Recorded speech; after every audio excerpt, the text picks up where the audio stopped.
ভাই আপনি তো নিজে ঘোড়া পালেন তাই না? আমারও কিন্তু ভাই ঘোড়া পালার একটা শখ, একটু পরামর্শ যদি দিতেন।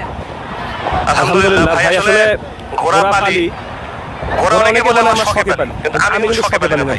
কেন বলেন? ঘোড়া আমি পালি রাসূলুল্লাহ সাল্লাল্লাহু আলাইহি ওয়াসাল্লামের সুন্নাহ হিসেবে।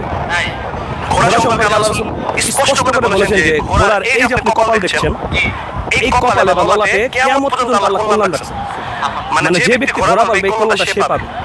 এবং একটি সুন্দর হাদিস, যেটা আপনি শুনলে অবাক হয়ে যাবেন, যেটা অন্য কোনো বিষয়ে আল্লাহ রাসূল বলেনি, এই ঘোড়া যে জিহাদের উদ্দেশ্যে লালন পালন করবে, তাই সে ঘোড়ার পায়খানা, সে ঘোড়ার প্রস্রাব, সে ঘোড়া যা খাবে সবকিছু কিয়ামতের দিন ওজন দিয়ে সেটা নাকি সে যে পালবে তার উপরে দিয়ে দেওয়া হবে।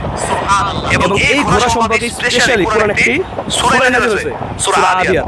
সেখানে আপনি পড়বেন, সে একটা পড়লে বুঝবেন ঘোড়া সম্পর্কে আল্লাহ কি বলছেন, ঘোড়া তো আনুগত্যশীল মানুষের। তাই আমরা আপনাদের বলবো, আমরা ঘোড়া পালবো কিসের নিয়তে? সওয়াবের নিয়তে, সুন্নাহর নিয়তে।